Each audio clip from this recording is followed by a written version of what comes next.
The regulations are a little different and they're changing. In the next few months, there's actually a government meeting around what are we going to do with this and how are we going to move forward as a country in regards to homeschooling, because it has become so much more popular, especially post-pandemic.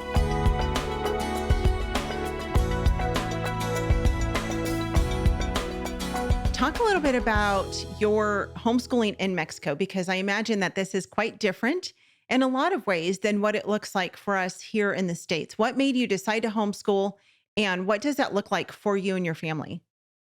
Well, depending on where you live in Mexico, you may have different things available to you.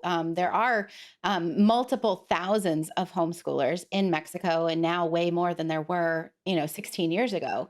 However, depending on where you live, resources are different and things like that. But in Mexico right now, homeschooling is not protected by law. It's also not prohibited by law.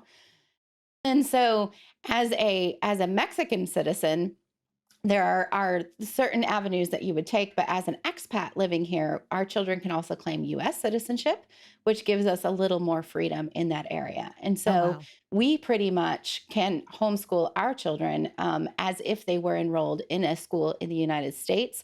Under that, we can create a transcript for our homeschool, just as if we lived in North Carolina or South Dakota or wherever. And then we can create our own sort of graduation certificate along those lines, following those guidelines.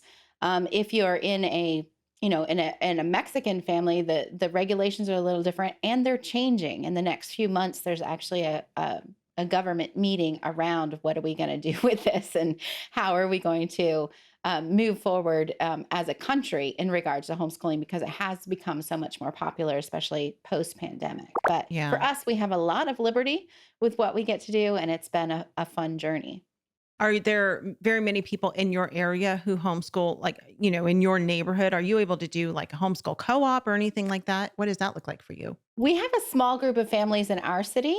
Okay. And in the next bigger city close to us, about an hour and a half away, there's probably 30 or 40 families.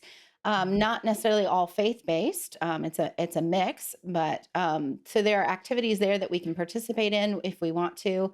And then this local group of 3 or 4 families that get together, probably quarterly for an activity or a get together of some kind. So it's not a lot of people where we are, but it's a smaller city as well. So. Homeschool Insights is sponsored by CTC Math. If you're looking for a great online math program, visit ctcmath.com and try it for free.